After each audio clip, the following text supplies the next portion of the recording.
हम सभी लोग तो अपने जीवन में यही भूल जाते हैं कि हम लोग अपने दोषों को छिपाकर दूसरों पर ही दोषारोपण करते हैं, पर दूसरों के कामों को महत्वता ना देकर अपने ही कामों को महत्व देते हैं। हम ये तो निसंकोच कहते हैं कि हमने किसी का उपकार किया, किसी का, पर हम ये नहीं जानते कि उसने हमारी क्या सेवा की है, इससे हमें क्या लाभ हुआ है। सच तो ये है कि उपकार और सेवा एक बात है और ये लेन देन सब कुछ दूसरी बात है। उपकार में एहसान कहते हम लोग ये अपने जीवन में भूल जाते हैं कि हमने अपने ही दोषों को छुपा लेते हैं और दूसरों के दोषों को निकालते हैं और दूसरों के कामों को महत्वता नहीं देते, अपने ही काम को ज़्यादा महत्व देते कि मेरा काम ही सबसे अच्छा है।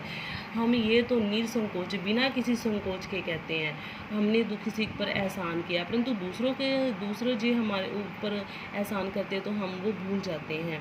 कहते हैं हमें दूसरों से क्या लाभ हुआ ये भी भूल जाते हैं। कहते ये सब तो एक ही बात है और ये लेन देन सब कुछ दूसरी बात है।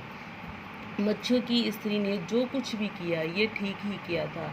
सभी लोग जानते हैं कि जब तक कोई वस्तु अप्राप्त नहीं रहती है तब तक उसके लिए बड़ी व्यग्रता रहती है। जो ही वह प्राप्त हो जाती है त्यों ही हमें उसके लिए जो है विकृति हो जाती है, तो हम दूसरी वस्तु के लिए व्यग्र हो जाते हैं। तो मछुए की स्त्री ने जो कुछ किया वह मनुष्य स्वभाव के अनुकूल ही किया, परंतु मछली ने जो किया वह अपने देवी स्वभाव के विरुद्ध किया।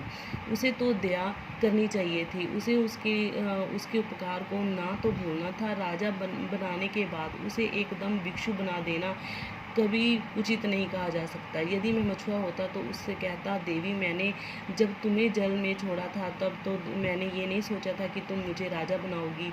मैंने तो ये काम निस्वार्थ भाव से किया था। अपनी स्त्री के कहने से तुमको देवी समझकर मैंने याचना की थी, तुमने भी याचना स्वीकार की, पर तुमने क्या मेरी स्त्री के हृदय में अभिलाषा नहीं पैदा की?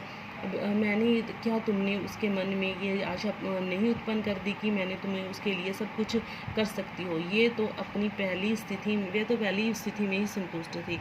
अभिलाषा मीन बच्चे, इच्छा, आकांक्षाएं और व्यग्रता मीन बेचैनी। कहते हैं अब लेखक कह रहा है कि मछुए की स्त्री ने जो कुछ किया ना वह उचित ठीक ही किया, क्योंकि सभी लोग जानते हैं जब किसी इंसान को कोई वस्तु अप्राप्त रहती है मीन प्राप्त नहीं होती ना तो उसके मन में बेचैनी रहती है। तो वो जब उसको प्राप्त हो जाती है तो वो दूसरी वस्तु प्राप्त करने के लिए बेचैन हो जाता है। यही ही मछुए की पत्नी में भी यही ही लालसा बढ़ती, एक के बाद दूसरी इच्छाएं उत्पन्न होतीगी। और दूसरा कहते हैं कि लेखक कह रहा है कि मछली ने जो कुछ किया वो जो मछुए की स्त्री ने किया वो मनुष्य स्वभाव के अनुकूल किया, क्योंकि मनुष्य का स्वभाव ही ऐसा ही है कि एक इच्छा खत्म होती है तो दूसरी उत्पन्न हो जाती है।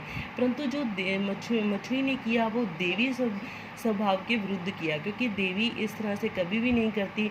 और जो मछली ने मछुए को एकदम राजा बनाकर भिक्षु बना दिया, इस तरह से मछली को नहीं करना चाहिए था। और ना ही मछली ने उसकी पत्नी के हृदय में जो है अभिलाषा पैदा करनी चाहिए थी, क्योंकि उसने पहली ही बारी उनकी जो इच्छाओं की पूर्ति करके उसके मन में लालसा बढ़ा दी थी। क्या कहते हैं ये सब कुछ सही नहीं है, ना ही उचित है। और कहते हैं वो जो मछुए की पत्नी तो पहली ही स्थिति में संतुष्ट थी, इसलिए लेखक सारी जो निर्दोष है मछली का ही निकालते हैं। नेक्स्ट बच्चे, तुम्हारे ही कारण कहते हैं तुम्हारे ही कारण उसके मन में और अभिलाषा उत्पन्न हुई, तुमने उनको पूर्ण किया, उसे तुम्हारी शक्ति पर विश्वास हो गया, तभी तो उसने ऐसी इच्छा प्रकट कर दी जो तुम्हारे लिए असंभव थी। तुमने जो कुछ किया था उस सब को इसी एक अपराध के कारण कैसे ले लिया? तुम्हारे वरदान का अंत अभिशाप में कैसे परिगत हो गया? तुम्हें मेरी और मेरी स्त्री की स्थिति पर विचार कर काम करना चाहिए था। तुम भले ही देवी हो पर तुमने त्याग नहीं है, प्रेम नहीं है, उपकार की भावना नहीं है, क्षमा नहीं है, दया नहीं है।